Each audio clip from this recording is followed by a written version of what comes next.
हमारे वृंदावन में एक बहुत सिद्ध संत थे, निम्बार्क संप्रदाय के पूज्य प्रातः स्मरणीय श्री रामदास जी काठिया बाबा।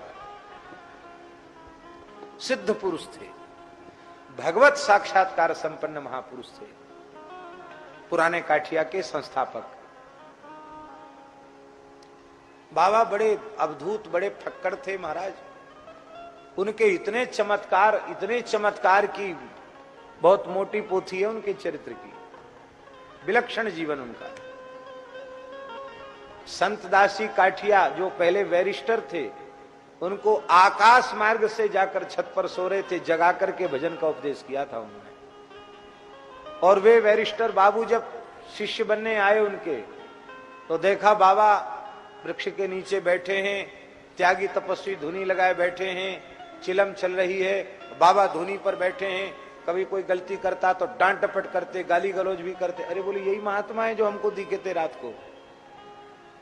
बोले पहले देख लें इनके पास हम रह पाएंगे कि नहीं। ब्रज परिक्रमा आरंभ होने वाली थी, वे भी ब्रज परिक्रमा में सम्मिलित हो गए। और उस समय बाबा की सेवा में एक उनके शिष्य रहते थे। उन शिष्य का नाम था गरीबदास। क्या नाम था? गरीबदास जी। गुरु जी की सेवा करते, और जो सेवा करता सबसे ज्यादा फटकारते गुरु जी उसी को। और अकेले में नहीं फटकारते, जब भगत जगत साधु संत ज्यादा हो तब उसको नीच, दुष्ट, बदमाश ऐसे करते। बहुत फटकारते थे उसको, हर बात पर बिना बात डांटते फटकारते। एक दिन ऐसी घटना घटी, अब कभी प्रहार भी कर देते। एक दिन ऐसी घटना घटी कि बाबा की रसोई गरीबदास ही बनाते थे, बड़ी पवित्रता से रसोई बनती थी। बाबा बड़े गोभक्त थे, उनकी अपनी गाय सदा उनकी जमात में साथ रहती थी, उसी गाय का दूध लेते थे। 84 परिक्रमा में भी गाय लेके चलते थे बाबा, कुंभ में भी गऊ लेके जाते थे बाबा। श्री रामदास जी काठिया बाबा ब्रज विदेही महंत थे। तो उनको जहां रसोई बनती थी बाबा की छत्ता के पास में, टाट से घेर दिया जाता था, गैया के गोबर से लीप दिया जाता था, और अपरस में गरीबदासी रसोई बनाते थे उनके ठाकुर जी के लिए। सालिग्राम जी थे, उनके लिए रसोई बनाते। और फिर उनको 24 घंटे में एक बार बाबा पाते थे, 2 बार 3 बार पाते नहीं थे। फिर बाबा जो पत्तल में छोड़ देते थे उसी को गरीबदासी पाते थे, अलग से कोई परोस करके लेते नहीं थे। तो बाबा ठहरे। कई बार बहुत इतना कम छोड़े कि उसका बेचारे का पेट ही नहीं भरे, वो अलग से लेते नहीं थे।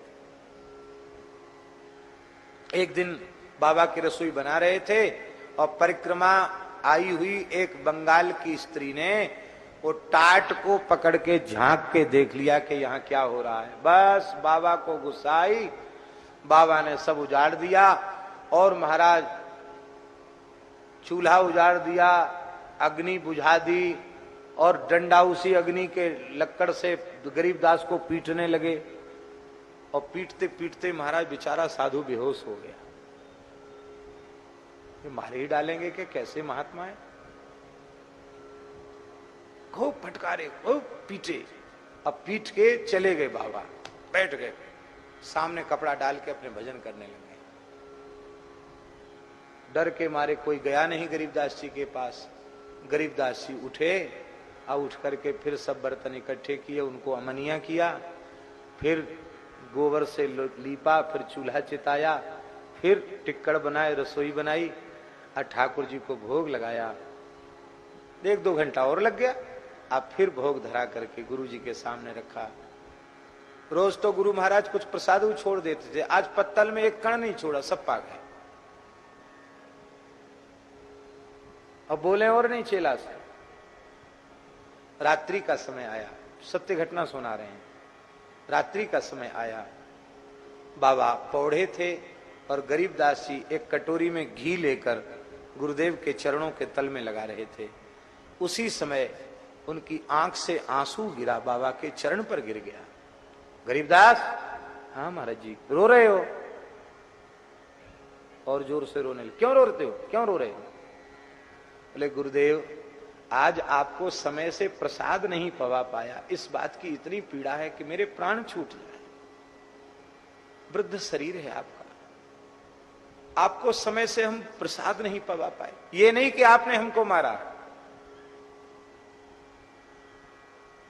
मैं अपराधी हूं, चाहे जैसा अपराध बन जाए, आप अपने चरणों की सेवा से अलग मत करना। इतना सुनते ही श्री रामदास जी काठिया बाबा ने आओ गरीबदास छाती से लगाया, कहा आज तुमने सेवा से मुझे जीत लिया है, मेरा हृदय प्रसन्न हो गया है, बोलो क्या चाहिए, मैं समर्थ हूं देने में, बोलो क्या चाहिए। गरीबदास जी ने कहा श्री गुरुदेव के चरणों की सेवा मिली है, इससे भी बड़ी कोई उपलब्धि है क्या? हमें तो सब कुछ मिल गया, अब हमें कुछ नहीं चाहिए। नहीं, मैं प्रसन्न हूं, तुम्हें कुछ मांगना पड़ेगा। तो बोले महाराज अंतिम क्षण तक मुझे आपकी सेवा प्राप्त हो, और आप लोगों से सुना है कि जीवन युगल सरकार का प्रत्यक्ष दर्शन करने के लिए मिला है, तो हम तो इसके लायक हैं नहीं, आपकी कृपा हो जाए तो कम से कम जीवन में एक झलक युगल सरकार की मिल जाए। बाबा बोले ऐसा ही होगा। और कुछ समय के पश्चात, कुछ वर्षों के पश्चात एक बार पुनः परिक्रमा हो रही थी, परिक्रमा बिहार कुंड पर पहुंची, और उसी समय गरीबदास जी ने गुरुजी को भोग प्रसाद भी पवा दिया था। प्रसाद पवाने के बाद वो तनिक विश्राम में गए कि उनके शरीर में तेज बुखार हो गया। लोगों ने कहा महाराज गरीबदास के शरीर में बहुत तेज बुखार है। बाबा बोले अच्छा गरीबदास के जाने का समय हो गया। बाबा उठ के आए, देखा गरीबदास पड़े हैं, रोते हुए कहा गुरुजी हम उठ नहीं पा रहे हैं आपको प्रणाम करने, आप अपना चरण हमको प्रदान कीजिए। बाबा ने अपना दाहिना चरण उठाया, गरीबदास के मस्तक पर रख दिया। और कोई इच्छा? आपका चरणामृत मिल जाए। गुरुजी का चरणामृत मिला है। बाबा बैठ गए, सिर पे हाथ धरे हैं, बेटा कष्ट तो नहीं है? गरीबदास के नेत्रों से आंसू बह रहे थे। गुरुदेव साक्षात श्री ललिता विशाखा के मध्य युगल सरकार सामने खड़े हैं, इधर ललिता जी हैं, उधर विशाखा जी हैं, और निकुंज गमन के लिए कह रहे हैं आप आज्ञा दीजिए। जाओ बेटा जाओ।